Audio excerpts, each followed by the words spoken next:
The president-elect said one of his first official acts will be to pardon many of the January 6 rioters within the first 9 minutes of taking office.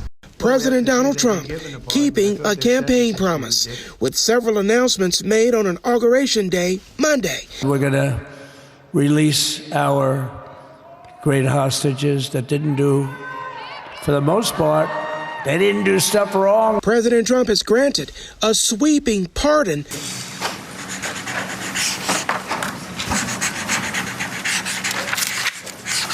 So this is a big one. Anything you want to explain about this? We hope they get them. We hope they come out tonight, frankly. They're expecting it. And Trump pardoned the January 6ers yesterday. What are your thoughts on that decision? Well, it's a contrast of two presidencies, right? I mean, the former president was pardoning his family and people who haven't even been charged with anything. And President Trump went out and pardoned the people who arguably really didn't do anything wrong in the first place, who have been persecuted. So I thought that was appropriate. We'll see how this works out. And hopefully this will set the precedent in the future that, look, we can't just continue to participate or accept this lawfare type of approach and weaponize the system against individuals.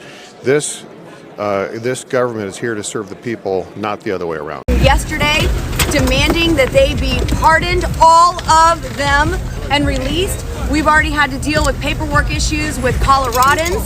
Last night we were able to expedite that and get them free, but now we're waiting on 22 hostages here in this jail, and according to the United States Marshal, he's dealing with them one by one and getting all the paperwork. So, I would love for President Trump, for Attorney General Pam Bondi, step in and help us out here with the U.S. Marshals and make sure that it doesn't become a paperwork issue. These men have already paid too much time, more time than they ever should have. They should have never been locked up. I was on a news interview and someone was asking Trennis, one of our January 6 hostages that's on federal probation until President Trump signed the pardon, and she asked him if he regretted January 6th. And I stepped in and said, you know what I regret? I regret what the media did to lie about the events of that day. I regret that the American people weren't allowed to know how many federal agents were present in the crowd. I regret that the tens of thousands of hours of footage that was recorded at the Capitol was not released immediately to the American public. I regret the livelihoods that were lost, the time that has been spent locked up unjustly, the amount of time in court and on probation and defending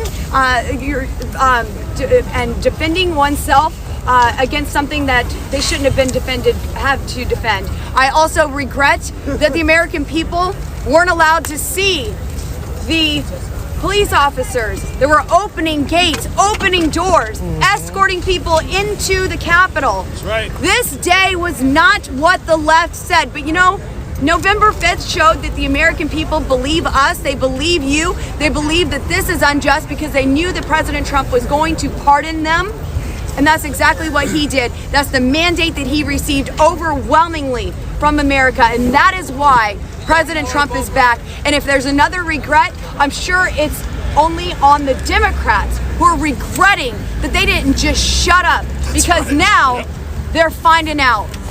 They messed around, if you will, for 4 years, and now they're finding out. Have you talked to Pam? I want to thank you. I have not. I'm welcomed. I'm open to talking to Pam, but I think there's higher ups that she needs to talk to other than me. I want to thank you all for being out here with them. We have a few things to do at the Capitol. We have some votes to do tonight, and I'm hoping that these guys are out before I'm able to return, and if they're not, I'm coming back.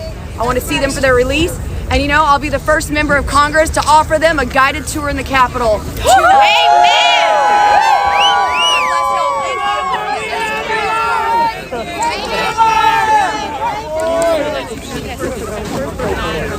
She has to go make some votes.